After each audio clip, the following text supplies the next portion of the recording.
Chaque année, au début du mois de novembre, Haïti s'arrête. Dans les cimetières, les familles se rassemblent. Elles déposent des bougies, du café noir, du rhum et des piments forts. Les rires se mêlent aux chants, les danses aux prières. Car ici, la mort n'est pas une fin, elle est une renaissance. Et au centre de cette croyance, il y a un nom, les Guédés. Les Guédés sont les esprits des morts, gardiens du passage entre le monde des vivants et celui de l'au-delà. Dans la tradition vaudou, ils appartiennent à la grande famille des Loa, ces esprits qui relient l'homme à l'invisible. Mais contrairement à d'autres Loa, les Guédés ne sont pas discrets. Ils rient, ils chantent, ils provoquent. Ils incarnent la vérité nue de la vie, la conscience que tout finit, pour mieux recommencer. Leur histoire commence bien avant Haïti. Dans les royaumes du Dahomey et du Bénin, on honorait déjà les ancêtres. On leur parlait, on les nourrissait, on les remerciait pour leur protection. Lorsque les esclaves furent arrachés à ces terres et déportés à Saint-Domingue, ils emportèrent avec eux leurs croyances. Sous la colonisation, ces traditions africaines se mêlèrent aux symboles catholiques et à la culture créole. Ainsi naquit le culte des Guédés, reflet de la fusion entre mémoire africaine et résistance haïtienne. Les Guédés règnent sur la mort, mais aussi sur la fertilité, la sexualité et la renaissance. Ils rappellent que la mort n'est pas une rupture, mais un passage. À leur tête se trouve Baron Samedi, maître du cimetière, gardien de toutes les tombes.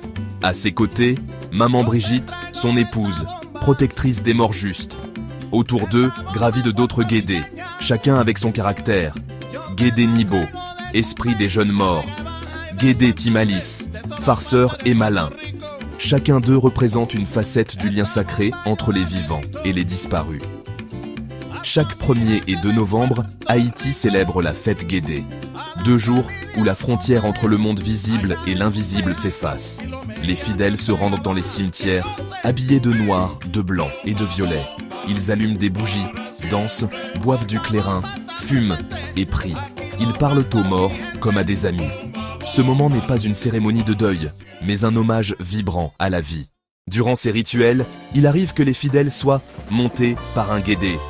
L'esprit descend en eux, s'exprime à travers leur corps. La voix change, le regard s'enflamme, le rire éclate. Les Guédés sont connus pour leur humour cru, leur franchise et leur façon de défier la mort. Ils disent ce que les vivants n'osent pas dire. Car pour eux, rien n'est tabou, rien n'est honteux. Le corps, la vie, la mort, tout fait partie du même cycle. Mais au-delà du culte, les Guédés symbolisent la résistance du peuple haïtien. À l'époque de l'esclavage, honorer les morts, c'était refuser l'effacement. Célébrer la mort, c'était défier la peur imposée par le maître. Et rire au cœur de la souffrance, c'était proclamer la liberté intérieure. Les Guédés ont porté cette philosophie. Celle de la vie qui triomphe, celle du peuple qui ne se laisse jamais réduire au silence. Les Guédés sont les gardiens du passage. Ils sont la mémoire des ancêtres, les témoins de notre humanité. Ils nous rappellent que la mort n'est qu'une étape, et que tant que les tambours résonneront, tant que les bougies brûleront sur les tombes, les Guédés continueront de danser au rythme éternel de la vie et de la mort.